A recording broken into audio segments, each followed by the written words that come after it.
Merci Seigneur pour ta parole rafraîchissante, même si tu viens nous parler de choses des fois qui nous surprennent et nous dérangent.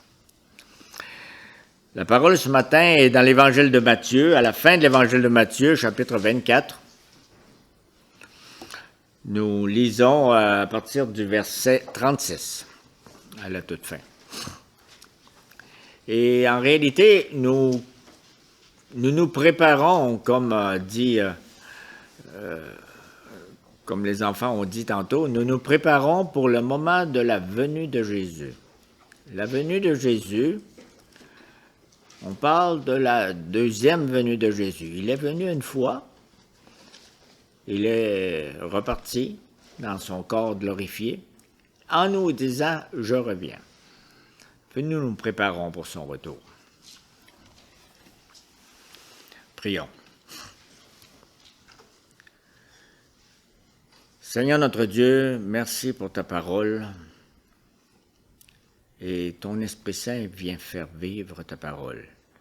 Fais en sorte que tu es dans ta parole et que tu fais dans ta parole tout ce que tu faisais quand tu te promenais en Palestine. Tu guéris, tu annonces des beaux jours, la bénédiction. Et Seigneur notre Dieu, nous voulons, Seigneur, que tu viennes descendre dans ce texte ce matin, dans nos paroles, dans ton peuple, à ton écoute. Nous te le demandons en Jésus. Amen. Jésus dit, « Quant au jour et à l'heure, personne ne les connaît, pas même les anges du ciel, ni même le Fils. Mon Père seul les connaît. » Ce qui est arrivé à l'époque de Noé arrivera de même au retour du Fils de l'homme. En effet, dans les jours précédant le déluge, les hommes mangeaient et buvaient, se mariaient et mariaient leurs enfants, jusqu'au jour où Noé est rentré dans l'arche. Ils ne se sont doutés de rien, jusqu'à ce que le déluge vienne et les emporte tous. Il en ira de même au retour du Fils de l'homme. Alors, 2 hommes seront dans un champ. L'un sera pris et l'autre laissé. 2 femmes moudront à la meule. L'une sera prise et l'autre laissée. Restez donc vigilants, puisque vous ignorez à quel moment votre Seigneur viendra. Vous le savez bien, si le maître de la maison savait à quelle heure de la nuit le voleur doit venir, il resterait éveillé et ne laisserait pas percer les murs de sa maison. C'est pourquoi vous aussi, tenez-vous prêts, car le Fils de l'homme viendra à l'heure où vous n'y penserez pas.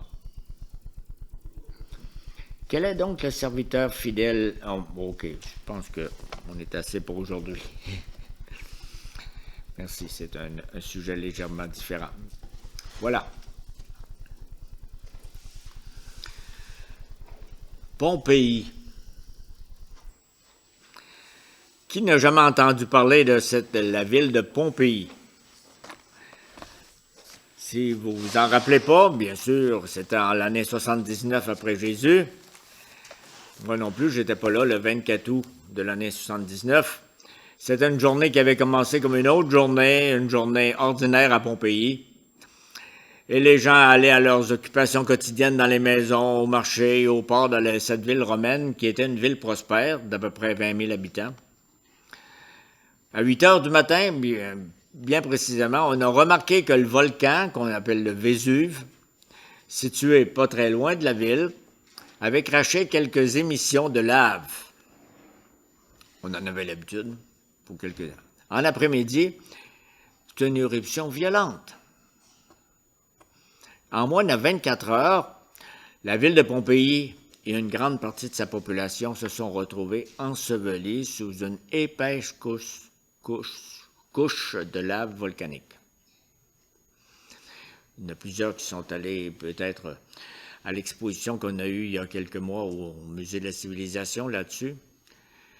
Plusieurs milliers de morts en 24 heures. Les gens s'étaient levés ce matin-là sans avoir la moindre idée de la catastrophe qui allait leur tomber dessus.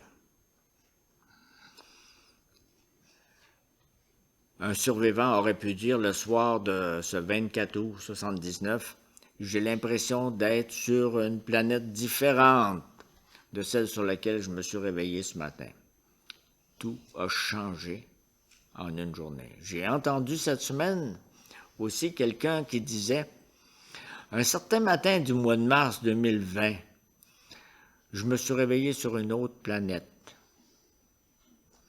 Tout avait changé ici, même si les maisons étaient encore debout. Je pouvais traverser la rue n'importe où sans être dérangé par les autos. Et les gens me regardaient, je ne les reconnaissais pas parce que tout le monde était couvert. » Cette personne faisait référence au bouleversement, bien sûr, sans précédent, qui se multiplie sur la Terre. Et c'est pas fini à cause de la pandémie. Tout peut basculer tellement rapidement, encore de nos jours. Le texte que nous venons de lire dans Matthieu 24 nous annonce qu'il y a un jour spécial qui s'en vient. Un jour unique, un jour qui n'a pas de précédent. C'est le jour où le Fils de Dieu reviendra sur terre. Dans ces versets-là que nous avons ce matin, il y a au moins 3 certitudes au sujet du retour de Jésus. Et c'est des certitudes assez importantes de se rappeler.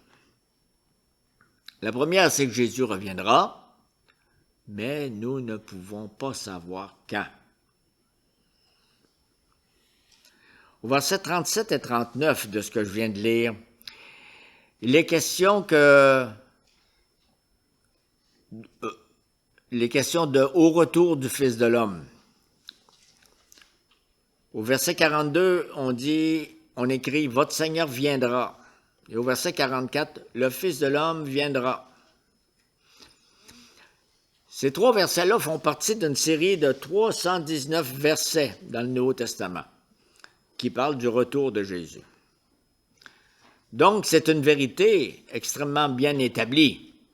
Ce n'est pas une invention de quelqu'un hier soir. C'est une vérité qui fait la joie du peuple de Dieu. Nous attendons le retour de notre merveilleux Sauveur. Quand Jésus reviendra-t-il? On voit une réponse claire dans le verset 36. « Quant au jour et à l'heure, personne ne les connaît, pas même les anges dans les cieux, ni le Fils, mais le Père seul les connaît. » Le retour de Jésus-Christ est un fait certain, mais le moment de ce retour, ça nous est inconnu. Personne ne connaît le jour et l'heure, dit Jésus. Ni les anges dans les cieux, ni le Fils, seulement le Père. Plusieurs sont très déroutés par cette parole de Jésus au verset 36. Vous le savez, hein, n'est-ce pas? Ils disent, si Jésus est Dieu, comment se fait-il qu'il ne connaît pas l'heure où il va revenir? Il faut faire bien attention ici, si Jésus est Dieu. Il ne faut pas oublier qu'en venant sur la terre, Jésus a choisi de limiter sa puissance divine. Je vais lire juste un petit passage de l'Épître aux Philippiens, au chapitre 2, la célèbre hymne à Jésus, où on dit en Philippiens, « Lui qui est des conditions divines, Jésus-Christ, il n'a pas regardé son égalité avec Dieu comme un butin à préserver, mais il s'est dépouillé lui-même en prenant une condition de serviteur, en devenant semblable aux êtres humains. Reconnu comme un simple homme, il s'est humilié lui-même, en faisant preuve d'obéissance jusqu'à la mort sur la croix. » Vous voyez qu'ici, dans les gestes de Jésus, il a décidé à certains moments de sa vie éternelle de vivre comme un homme.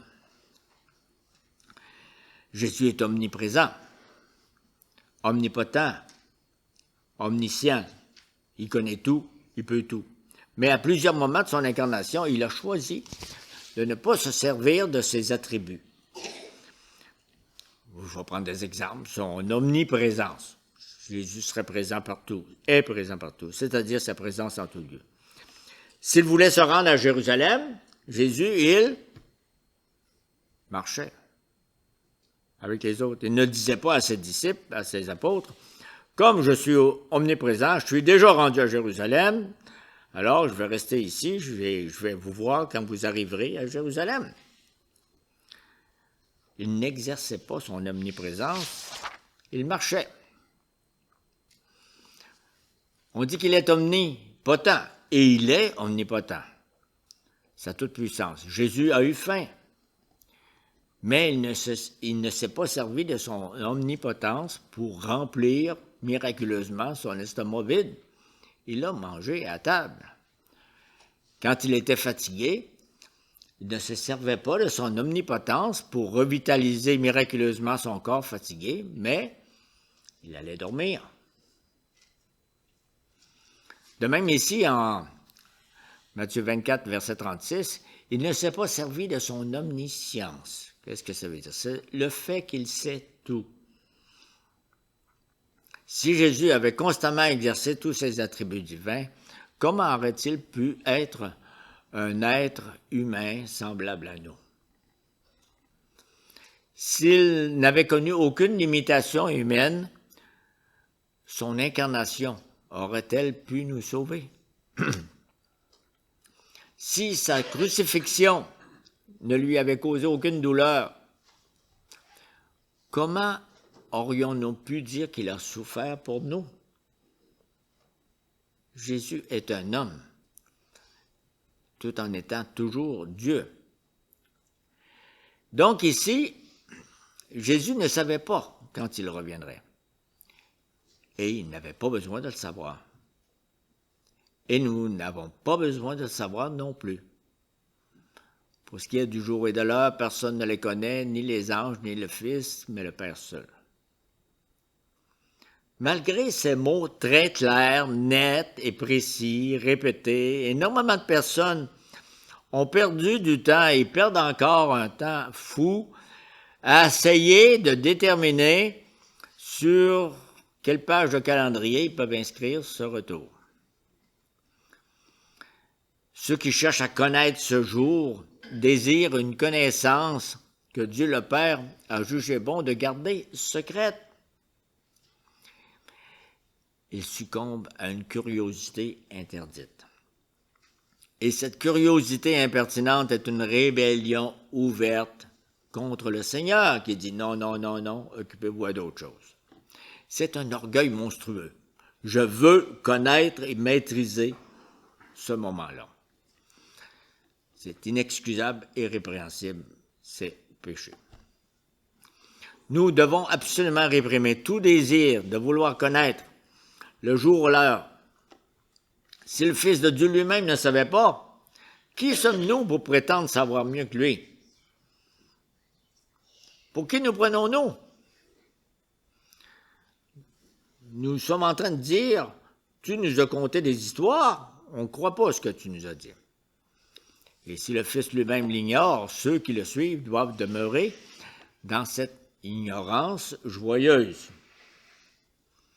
qui ne peut pas être enlevée, et faire complètement confiance à la sagesse et à la bonté du Père, et nous efforcer d'obéir à sa volonté clairement révélée. Je vais vous donner quelques théologiens qui se sont exprimés sur ce sujet. Martin Luther a dit, dans sa révélation, Dieu dit aux pécheurs tout ce qu'ils ont besoin de savoir, et non pas tout ce qu'ils aimeraient savoir. Jean Calvin avertit, lui, de prendre garde à Satan, qui veut nous inciter à éplucher par une hardiesse non permise, illicite, les secrets inaccessibles de Dieu. Et nous savons très bien que malgré l'avertissement solennel que nous lisons dans la parole, assez régulièrement et particulièrement dans les temps de crise, par exemple, dans ce temps que nous traversons maintenant, nous entendons parler de telle personne qui prédit le retour de Jésus pour telle date. Et ces gens-là ont fait des calculs savants, des tableaux, des chartes.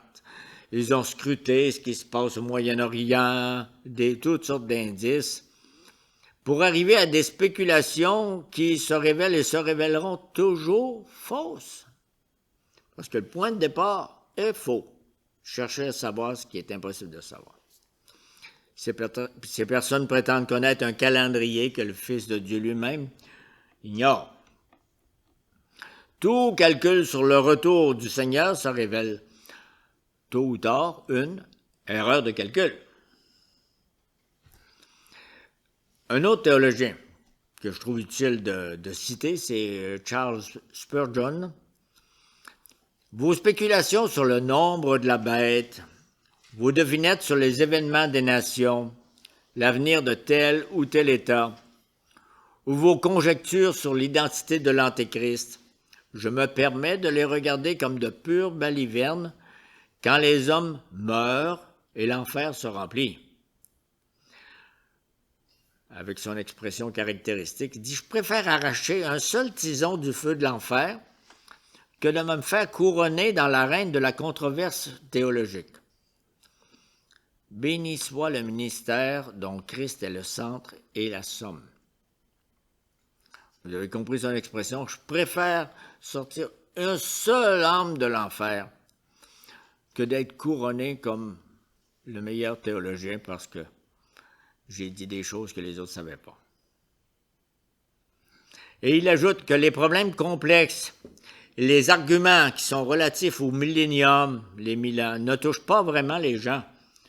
Il dit que ce qui est beaucoup plus utile de parler, c'est beaucoup plus utile de parler des péchés de l'homme et des solutions de Dieu aux péchés que de parler des 10 cornes de la bête, des 4 visages des chérubins et de la portée typologique des bords de l'arche de l'Alliance. Vous connaissez la signification? Moi, j'ai connu des gens qui disent « Moi, je connais la Bible. Hein? » Toute la Bible, c'est des chiffres. 4, ça veut dire ça. 2, ça veut dire ça. 7, ça veut dire ça. 1000, ça veut dire ça. Ah, OK. Donc, premièrement, Jésus-Christ reviendra, c'est sûr. Et nous ne pouvons pas savoir quand. Mais nous devons toujours être prêts, car Jésus peut revenir à tout moment. C'est ce que les enfants nous ont dit tantôt.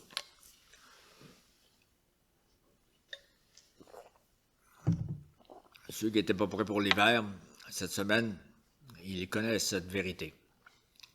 Toujours être prêt, on n'attend pas la date qu'on pense.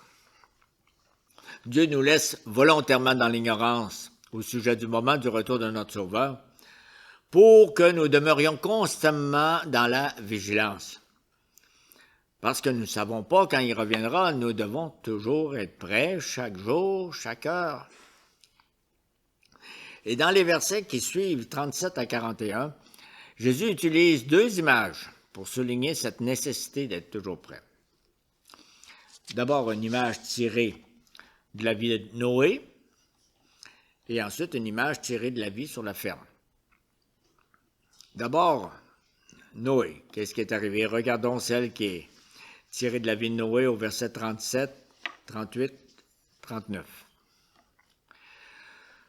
Ce que je lis maintenant, ce qui est arrivé au jour de Noé arrivera de même au retour du Fils de l'homme. En effet, dans les jours qui précédèrent le déluge, les hommes mangeaient et buvaient, se mariaient et mariaient leurs enfants, jusqu'au jour où Noé est entré dans l'arche. Et ils ne se sont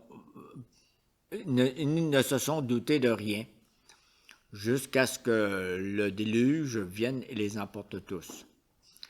Il en ira de même du Fils de l'homme.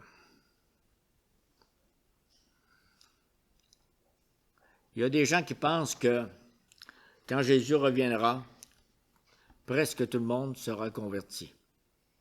C'est un signe.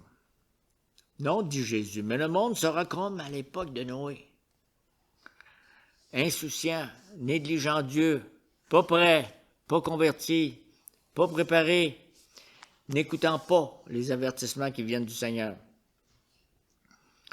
Le Seigneur les avertissait par Noé. L'apôtre Pierre écrit un peu plus loin que Noé était prédicateur de la justice. Noé prêchait à ses contemporains, mais ils ont réagi avec insouciance et indifférence. Bof, c'est juste Noé. Il s'amuse à faire on ne sait pas quoi. Les gens parlent de progrès, en parlant de notre époque, n'est-ce pas? Nous avons tellement évolué, ce que j'entends 10 fois par jour. À vrai dire, on devrait plutôt parler de recul, puisque les gens seront comme au temps de Noé. C'est loin en arrière. Qu'est-ce qui est arrivé aux contemporains de Noé? Un cataclysme. Le mot déluge dans le verset 39 est la traduction du mot grec cataclysmos, d'où vient notre français cataclysme, c'est-à-dire un grand bouleversement qui en fut tout un. Ça fait longtemps que c'est arrivé, puis le mot déluge est dans notre vocabulaire courant.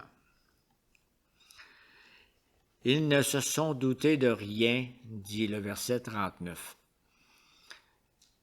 Jésus dit que ce sera comme ça quand il reviendra.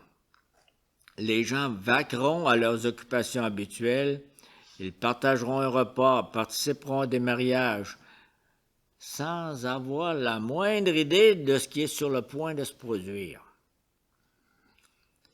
Et en nous parlant ainsi, le Fils de l'homme désire nous inciter à rester toujours en alerte et à être toujours prêt à sa venue, qui est certaine. Il y a plusieurs qui pensent que le train-train quotidien va continuer à se poursuivre sans fin. Les hommes se pensent en sécurité, un peu moins aujourd'hui, mais... Et la réponse des multitudes à l'écoute des prédications de Noé équivalait à peu près à dire ceci. On ne tient aucun compte de ce que tu nous dis, Noé. Tout ce qui nous importe, c'est de continuer à bien vivre de notre manière. Nous avons une indifférence totale à l'égard de tes avertissements, parce que tout ce qui compte pour nous, c'est de continuer à vivre à notre aise. On mange, on boit, on a du fun, on s'amuse, ça va bien. Laisse-nous tranquilles, ça va bien aller. Ils ne se sont doutés de rien. Ils vivaient dans un faux sentiment de sécurité. Et le réveil a été terrible, si on peut parler de réveil. Il a eu lieu alors qu'il était trop tard. La Bible dit que l'Éternel ferma la porte de l'arche et le déluge vint sur la terre, livre de Genèse.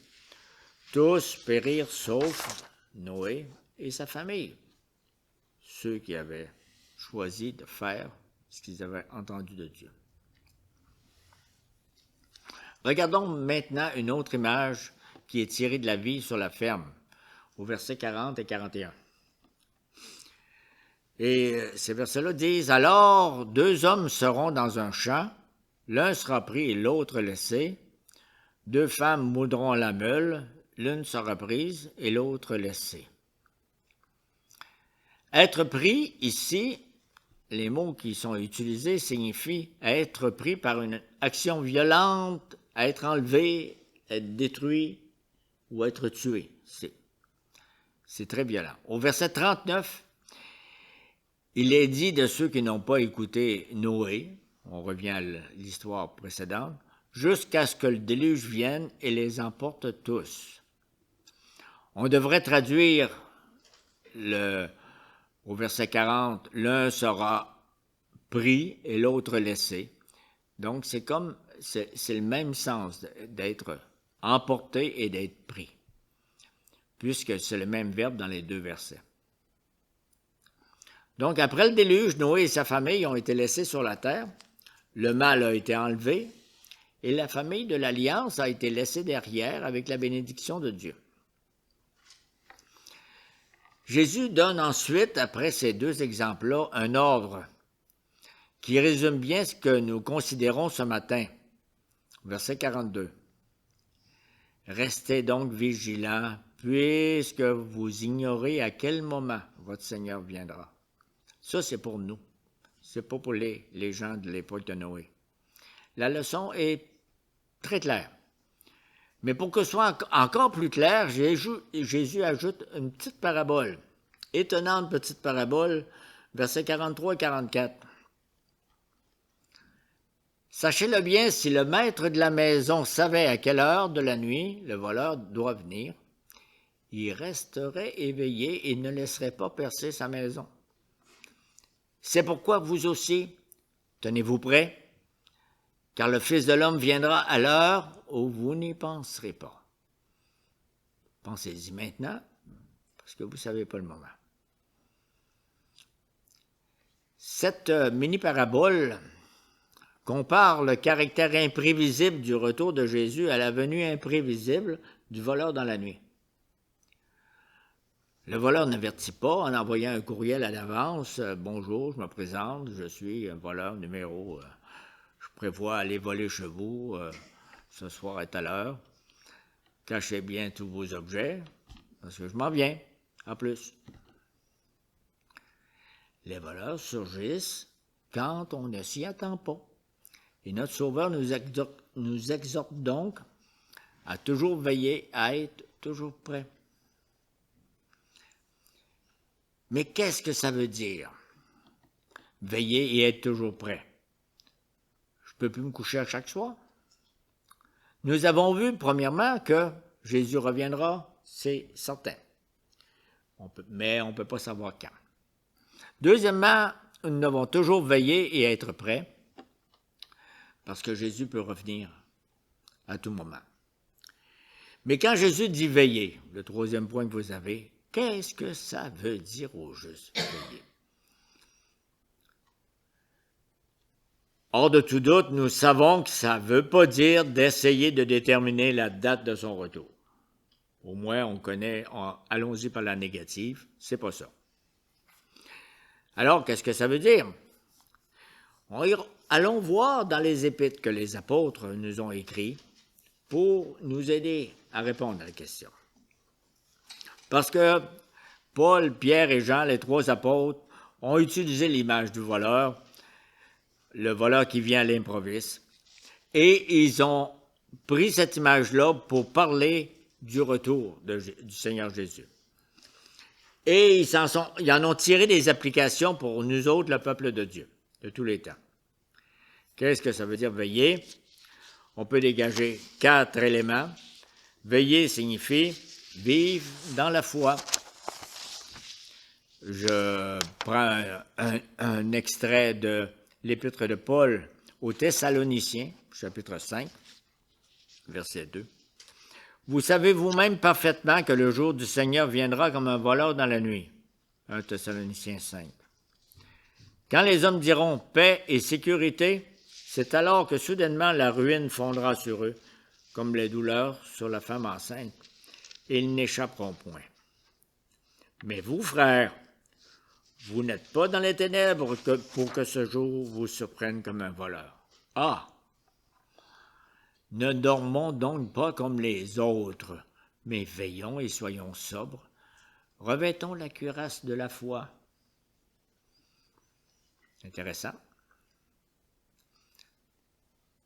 Paul parle de 2 publics là.